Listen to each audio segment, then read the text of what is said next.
At this point in my tenure at the hotel, I was very cautious.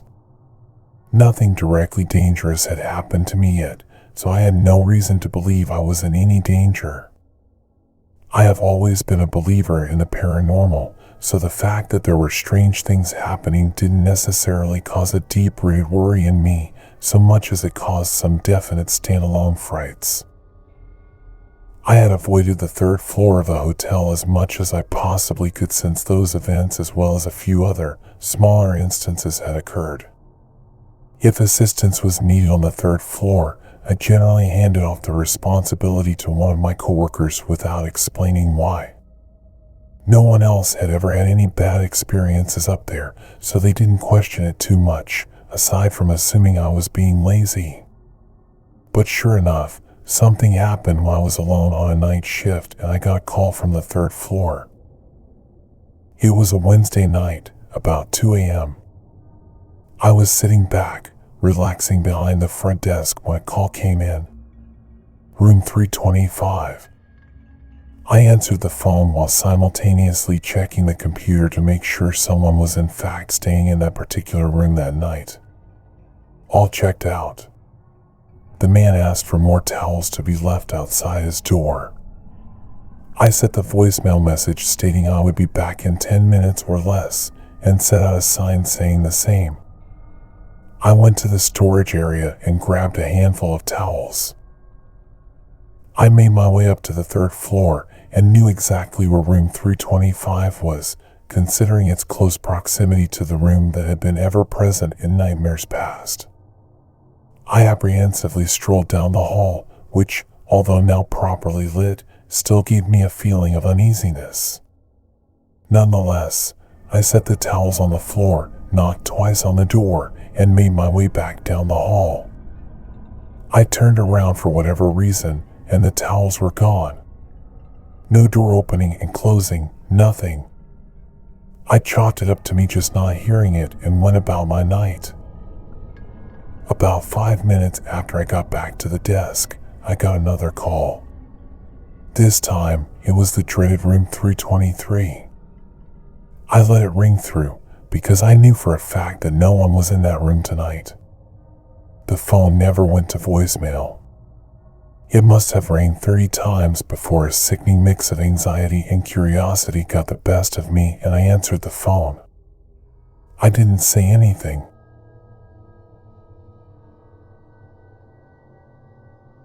"Hello," said the voice on the other side.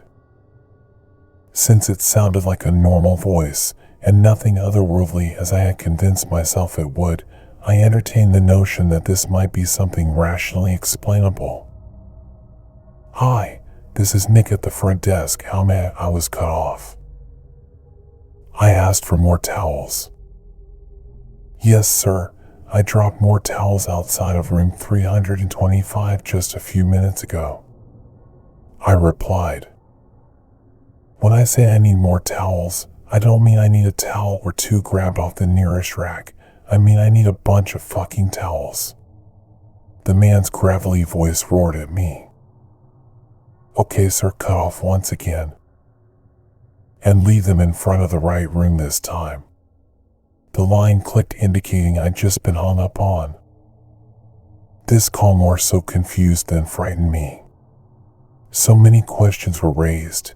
Did the previous call really come from 323 and I just absent-mindedly didn't notice? Who grabbed the towels from 325? He implied he'd gotten a few from in front of 325, but I know in the time I left them there and looked back, he couldn't have gotten them from 323 and back in time without me at least hearing the one step it would take to get there, much less the door opening and closing. I checked the computer log for room 323 and it showed the room was empty. I was once again on high alert. I resolved to leave the towels outside room 325 again, so I didn't have to stand in front of 323 for even a split second. I would deal with the potentially angry guest again if need be. I made my way to the third floor, and as I walked down, nothing was amiss. I set the abundance of towels down in front of room 325, and the moment they touched the carpet, the lights went out. Not all of them, mind you. Just every light between the light at either end of the hall. I was frozen in panic. A million situations raced through my mind before I snapped out of it. As I turned to run, every light in the hallway swelled to an impossible brightness in a blinding flash that left me disoriented.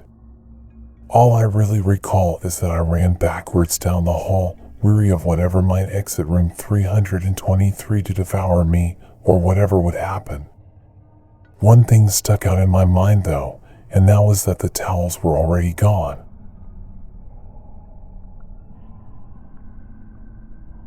I sprinted back to the front desk, where luckily there was a walk-in guest who made casual conversation and took my mind off of things, if only for a few minutes. Once they were on their way to their room, I snapped right back to it. I don't know at what point it happened, but something clicked in my mind. I hastily ran my fingers along the clacking keyboard and checked the room log for 325. It was being occupied by a Mario Kennedy. The name stuck out like a sore thumb. Before I could figure out what to do with the information, the phone rang. Luckily, it was from room 225, so I wouldn't have to make my way back up to that damn third-floor hallway. Unfortunately, they were complaining about a strange noise coming from above them. I told them I would call the room and ask them to keep it down. I figured I can't be harmed through a phone call, right? I dialed room 325 and was met with an answer before the first ring even began. It was a woman. Hello? Yeah, hi, this is the front desk. The guests in the room below you just called to complain about a strange noise coming from above them, which would be your room. This is just a courtesy call to please ask you to resolve whatever is causing the excess noise. Oh, of course, replied the oddly chipper young woman whose voice I know I'd heard before. Thanks, and the line clicked. These people really didn't like saying goodbye. The next hour or so went by without incident. I got up to go to the bathroom, and when I came back, there were 2 guest checkout envelopes. One from room 323, the other room 325. Neither had any comments written down, but every critique had been marked for satisfactory. I wrestled with the idea of going up to see if it looked as if no one had been in the rooms for what felt like an eternity before something inside me said it was safe. I ventured my way up, making sure all the lights were on first. I got to room 325, still unsure if I had the guts to go into 323. What I was hoping for did not come true. The moment I opened the door, red emanated from the room, but not like it did from 323. This was blood. I only the door a few inches, and all I could see was red, all over everything. That was enough for me. I sprinted back to the desk and immediately called the police.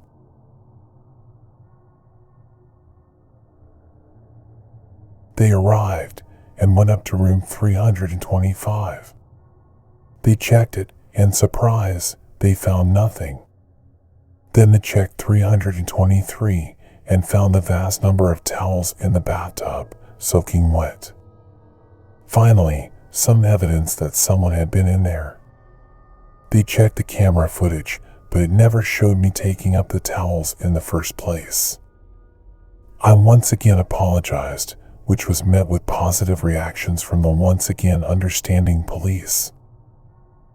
I sat back down at the computer where I had just tried to show the police the Mario Kennedy reservation, which of course wasn't there. I moved the mouse from the screensaver, and there it was. A picture of room 325, covered in blood. In the corner of the room stood a young man and woman, covered head to toe in blood. All I could discern from the flood of red around them was their impossibly bright eyes and teeth. They had hideous grins on their faces. I quickly closed the horrifying picture. I looked up from the desk to find the two of them standing there, covered in blood, grinning and breathing heavily. I blacked out. Next thing I know, I was being cared for by EMTs.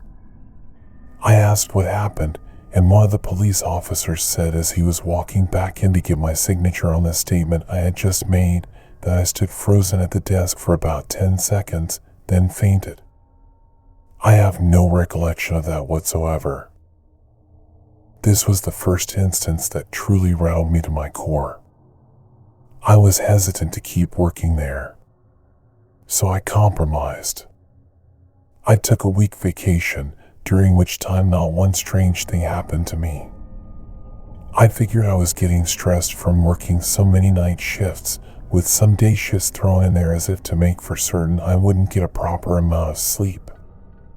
I did, however, spend this week digging much deeper into the hotel than I did at the beginning of my employment.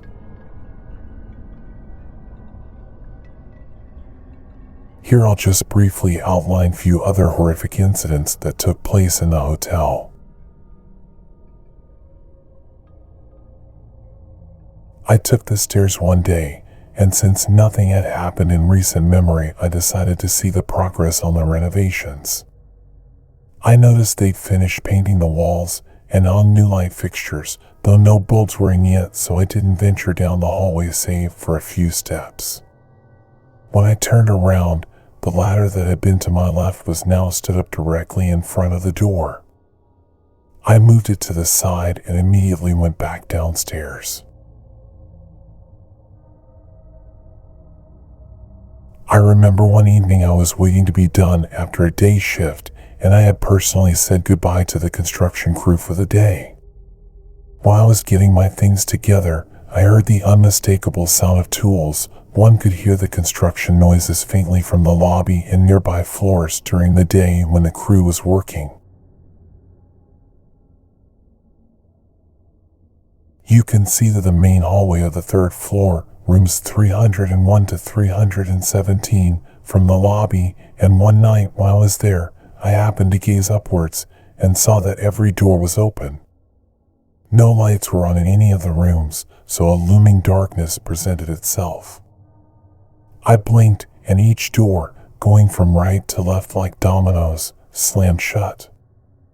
I don't know if this happened with every door on the third floor or just the ones within my sideline, but it was pretty unnerving either way. I would receive calls from different rooms on the third floor, never 323 again, and all I would hear upon answering was static. It got to the point where I stopped answering.